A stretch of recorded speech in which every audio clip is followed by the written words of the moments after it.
So now that we know a little bit about what the strategies for creating growth are, what the three main channels for growth creation are, I'm going to dive a little bit deeper into those channels. Let's talk about some actual strategies. What should a firm do in order to generate portfolio momentum?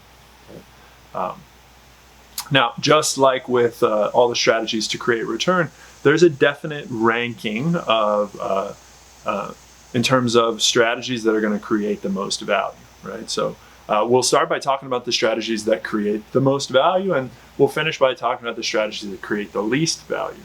The channels that create growth, portfolio momentum, and product market competition, and mergers and acquisitions, the strategies are kind of mixed. So it's not always the case that. That's why we're sort of talking about this in a little bit different way than we talked about return. There's some mixing in here. Okay, so up at the top is what we call the above average value creation. These are the gold medal winners, right? So the best strategy to create value is to create new markets through releasing new products. Then you can convince existing customers to buy more, right? So both of those are expanding a product market. Or you can attract new customers to the market, right? So all three of those are generating portfolio momentum. And then on the average side, we can gain market share in a fast-growing market. So this is market share competition. Or we can make bolt-on acquisitions to accelerate product growth. So bolt-on acquisitions, this is from the M&A sector. So these are our silver medal winners. And then below average value creation, these are strategies that might work a little bit but don't work very much. We can gain share from rivals through innovation or through product promotion and pricing, or we can make really big acquisitions. So again, a mix here between product market competition and mergers and acquisitions. So of course, you can see that the gold standard ones, all three of these are generating portfolio momentum by growing the entire size of the market.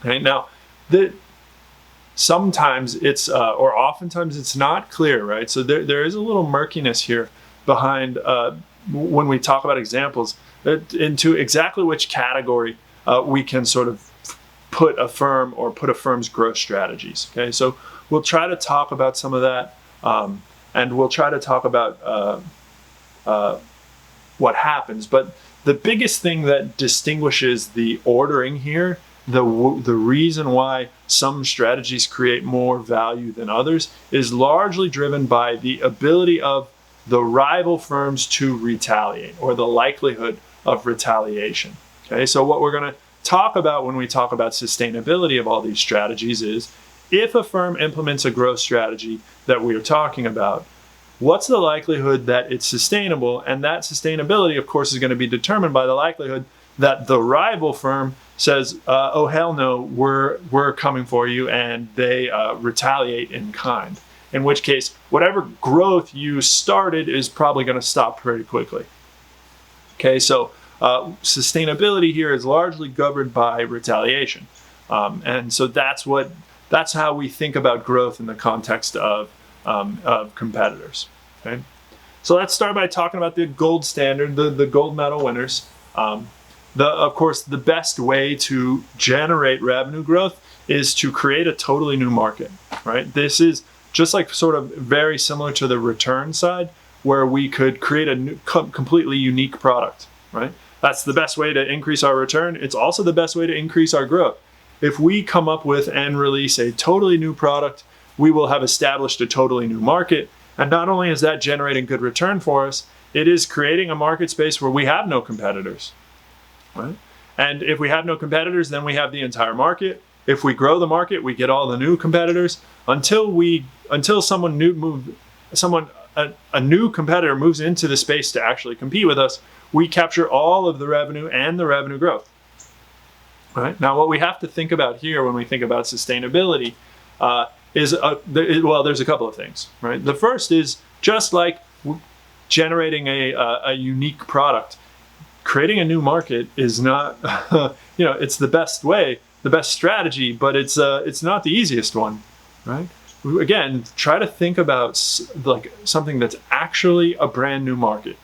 something that isn't just a continuation of something new or a slight variation, a continuation of something older or a slight variation on an older market, but instead something that's completely and totally brand new, right? There aren't that many ideas that come along, right? And again, it's kind of murky sometimes, even when you think you've got one for sure. So for instance, we might say the invention of the car, the Model T Ford in the early 1900s was a totally brand new market. And probably that's a pretty good example, right? There weren't other cars. But what's the market there? What's the market for a car? Was it just to have a car to drive around? Or was the main market for the car transporting people and goods? In which case, the car may not really be a brand new market, because it may really just be a continuation, an improvement on an existing market, right? They could now use cars and trucks to deliver and transport goods and people, where before it had to be horse and carriage or horse and buggy or just horse or just walking, right? So it definitely shook up the world and changed everything and provided a new market. But in some sense, is there ever really a new market? Maybe we're getting too philosophical here, but we keep that in mind when we're talking about creating new markets is such a good strategy, because this is not something that's just completely willy-nilly easy, right? Now, there are undoubtedly totally new markets, right? The space race and launching of satellites, SpaceX, things like that.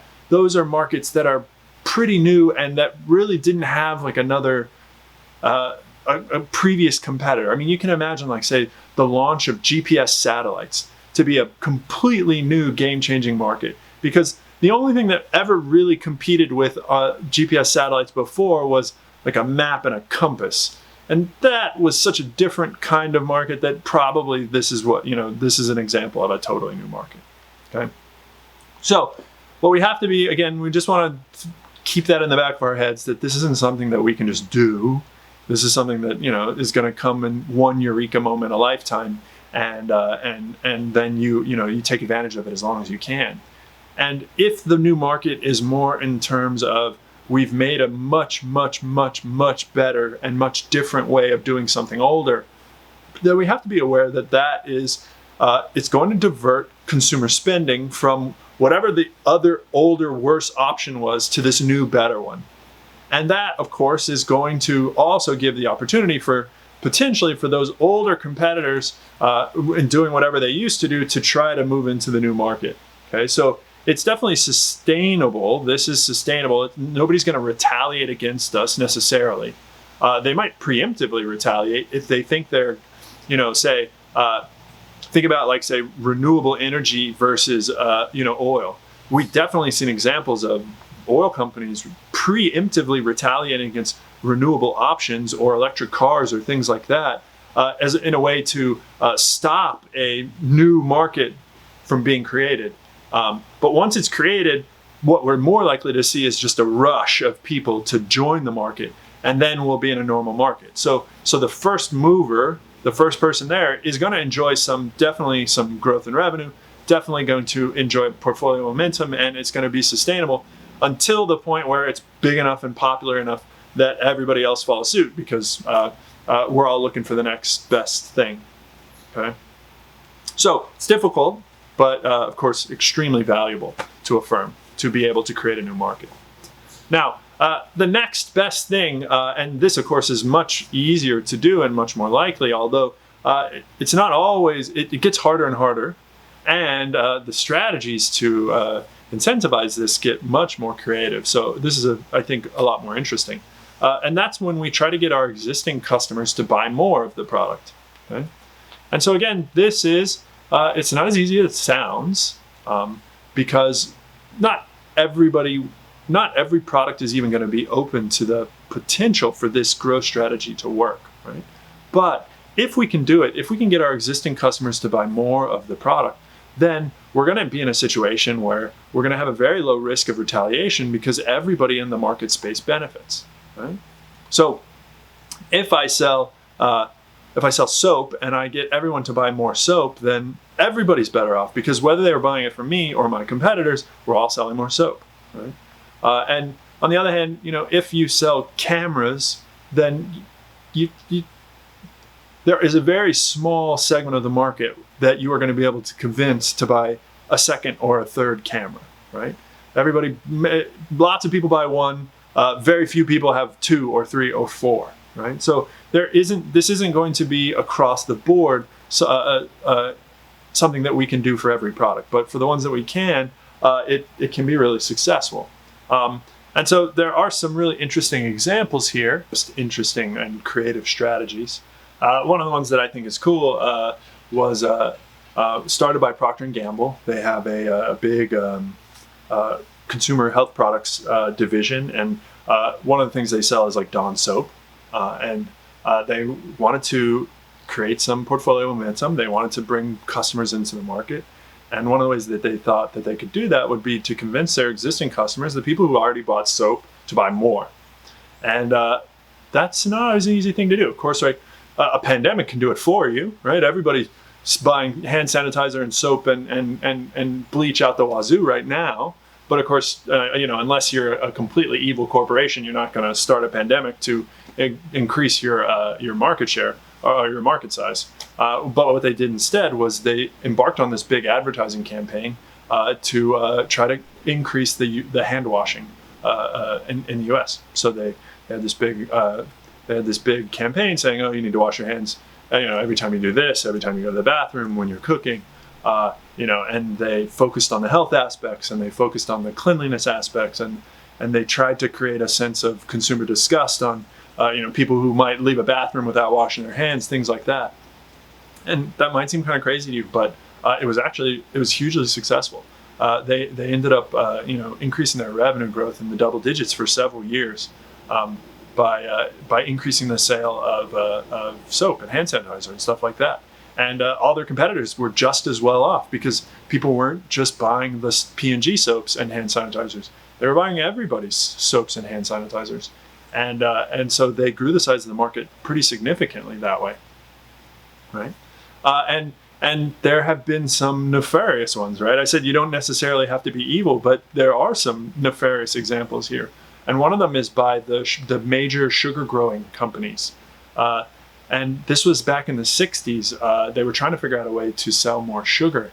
And they came up with a really clever, but sort of evil way to do it.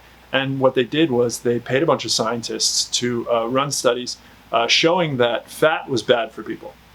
And it was a really successful advertising campaign.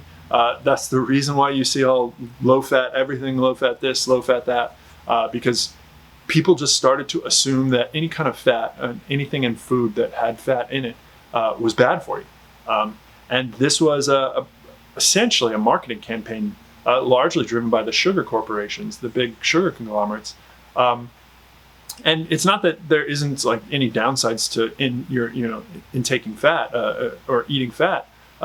It's just that the downsides were grossly exaggerated. Now, the reason why the sugar companies thought this was a good idea is because there's 2 ways to put flavor in food, particularly like packaged and pre-sold food. And one of them is fat and the other one is sugar.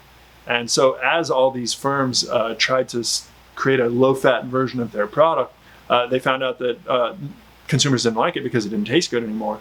And so the way that they made it taste good again was they put a bunch of sugar in it. And so that just juiced the sugar market to an incredible degree, to the point where now there's sugar in like so much sugar in like any processed packaged food. It's kind of outrageous when you look at it and think about how much sugar is put into things these days. And that was largely a campaign, a strategy by the sugar growing industry. Okay? And then there's examples of things that strategies that attempted to do this and completely backfired. And for me, one of the interesting ones is actually laundry detergent. Okay, so back in the 90s, late 90s, I would say early 2000s, the company Tide, another P&G brand, wanted to increase their use of laundry detergent. And what they were concerned with was that people pouring laundry into the cups were putting less, not really following the lines on what the load size was, and they were putting less than what they should be putting to get really clean. And so they were using less laundry detergent. And if they could get consumers to use the correct amount, then they would sell more Tide. So they introduced something you probably heard of, the Tide Pod, where it was a little plastic pod that had the correct amount of detergent for a standard load in, and that way they would be assured that customers wouldn't be putting less in when they did their load of laundry. And this backfired on them in a really unique way. And it's unique, I guess it's interesting because they either didn't do very good market research, or they didn't do it broad enough, or maybe they didn't do it any at all and they just assumed based on sort of their own behavior. But it turned out to be completely the opposite of how actual consumers behave. Because what it turned out is that most consumers didn't follow the line. They just filled the dang cup and poured it in there. So they didn't follow the line in the wrong way. They put way more detergent than they actually needed. And so when they started selling these pods, and the pods had the correct amount, again in quotes, they started selling way less detergent, because now consumers were using the correct amount instead of just dumping stuff in there, right? So you can think about this, and maybe you do this yourself, and certainly my wife is guilty of this in a big way. More soap is not better, but lots of people, when they fill up their dishwasher, they just pour it and over the line and then shut the door and instead of filling up the cap and to the right amount. And likewise with your laundry detergent, right? So actually Tide Pods backfired. That's why they've walked back from that in a big way, and they're all mostly back to pouring it in the caps, because they realized that consumers will waste more of this detergent if we do it this way. Okay, so when these strategies are successful, they can be very successful, and when they're successful, they can be sustainable, because there is low risk of retaliation. As long as everyone is benefiting, a rising tide lifts all boats, right? So if the market is getting bigger because people are just buying more soap and they're buying everybody's soap, then you're better off. And most of your competitors aren't going to retaliate, even if you do a little better than they do, right? So let's say the market's getting bigger, but our share of the market's getting a little bigger than that. If we were the ones that started the advertising campaign, if we came up with the idea, we're the reason behind all this, most of our competitors are not going to rush to retaliate against us, because they're doing better off anyway, right? So this is a good strategy. Of course, it does have a limit, right? You can't convince your existing customers to keep buying things, right? So we've seen cell phones, the sort of cell phone manufacturers do this really well. At first, they tried to convince everybody to have a cell phone. Then they tried to convince people to buy more. But how do you convince people to buy more? Well, they went to businesses and said, you should have a business phone and a home phone. So now there are lots of businesses that provide you a phone for work. Then you have one for your personal use. Now you have 2 phones, right? But who needs 3 phones, right? So there's a limit, right? And you can't just continue to try and find even innovative, creative strategies to get people to just keep buying more stuff. At some point, there's a saturation point. Saturation meaning there's no more room to sell more phones to more people. Cell phones are the most widely probably used product in the world, across the developing world. In developed nations, they've sold about as many cell phones to as many people as they can. About the only thing we can do now is just to keep buying new phones, but the size of the market is unlikely to get drastically bigger unless something changes drastically.